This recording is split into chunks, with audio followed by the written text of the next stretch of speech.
Herkese merhabalar. Biz geldik yine. Bu videomuzda sahiplendirme nasıl yapılır? Bunu konuşacağız.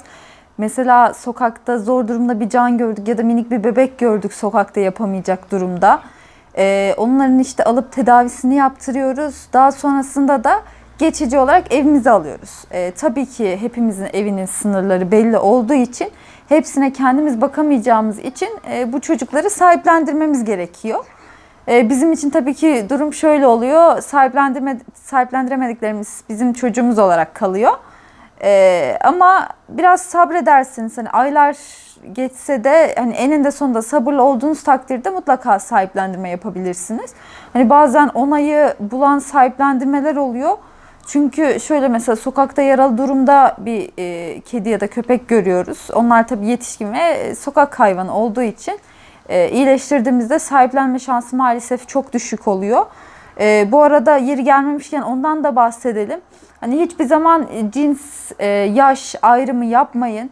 Her hayvan mutlaka size alışacaktır. Sevgiyle, ilgiyle bütün canlılar yeni geldikleri ortama alışıyorlar mutlaka. Biraz sabredin ve sahiplenirken hiç bu tarz şeyleri göz önüne almayın. Çünkü yani tek değerlendireceğiniz nokta nedir biliyor musunuz?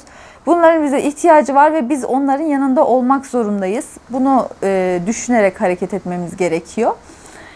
Şimdi ilanlarda öncelikli olarak fotoğraf çok önemli.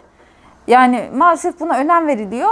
Fotoğrafı güzel bir fotoğraf olması lazım. Hani net çıkması lazım. Bu güzel fotoğrafımızı çektikten sonra bazı siteler var. Onları da ekleyeceğim videoya. Pet Arkadaş, Petlebi ve Petsbook gibi siteler var. Buralara ilan koyacaksınız. İlan koyarken de şunlar önemli. Öncelikle hayvanın bilgilerini yazın. Hani işte önce yaşıdır, huyu suyudur, işte cinsiyetidir, kısırlaştırıldı mı veya hani siz hangi koşullarla sahiplendiriyorsunuz falan. Bunları ayrıntılı olarak yazın. Ayrıca hangi il ve ilçede ve sahiplenmek isteyenler hangi numaradan irtibat kurabilir? Bunları yazmanız gerekiyor. Yani mesela tek seferde açtığınızda çıkmıyor. Her zaman çıkmayabiliyor. Hani çıkabilir tabii, şans işi. Çıkmadığı takdirde, çünkü ilan altlarda kalıyor. Başka ilanlar da açılıyor üstüne. Bir daha açın, bir daha açın. Hani bıkmadan, hani her hafta açın. Üste çıksın.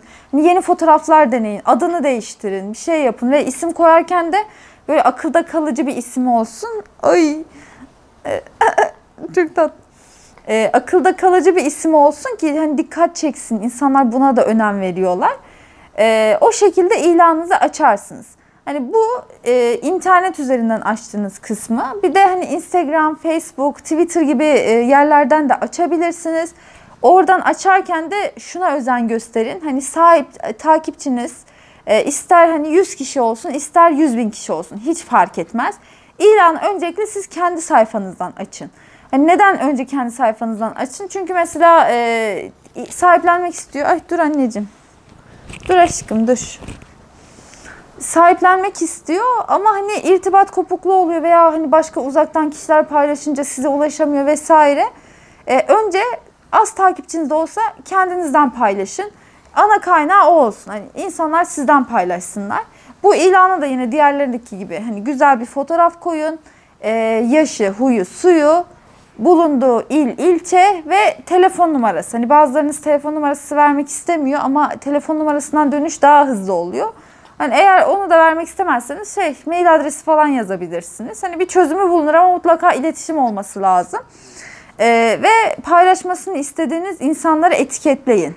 Hani isterlerse paylaşırlar tabii ki. Hani bu tarz durumlarda şöyle dönüşler oluyor, işte hani böyle niye paylaşmıyorsunuz, paylaşsanız da falan, böyle çok takipçili insanlara baskı yapanlar oluyor. Hani o şekilde değil de böyle ılımlı, hani rica edin, benim de ilanlarımı mesela paylaşan hani belli başlı 10-15 kişi paylaşıyor. Hani onlar da paylaşırsa sağ olsunlar, eksik olmasınlar, ama paylaşmazlarsa da hani ben niye paylaşmadınız diye onlara sorma hakkım yok açıkçası. Veya Facebook'ta hayvansever gruplar oluyor. Oralardan da paylaşabilirsiniz. Hani sürekli böyle yeni fotoğraflarla paylaşın.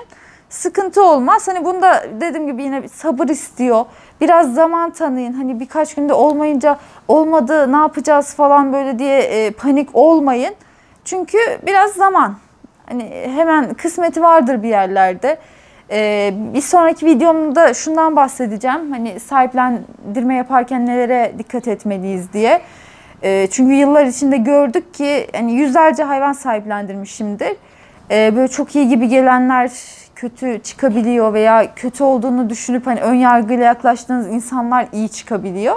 Hani onlarda hani kendi çapımda belirlediğim belli başlı şeyler var. Onlardan bahsedeceğim size. Umarım faydalı bir video olmuştur. Hani bütün canlarımız güzel sıcak yuvalarına kavuşurlar. Ve lütfen zorda bir can gördüğünüzde sırtınızı dönüp gitmeyin. Hepsinin bir kısmeti oluyor mutlaka. Hani ne kadar zor, darda olsam da zorda olsam da hani çok kötü durumda bir can gördüğümde mutlaka alıyorum. Biraz emekle hani belki beni birazcık zorluyor ama hani sonrasında onlar mutlu oluyor, güzel yuvalara kavuşuyor, iyileşiyorlar ya, hepsine değiyor. Zor durumdaki canlara sırtımızı dönmeyelim. Onların bizden başka hiç kimsesi yok.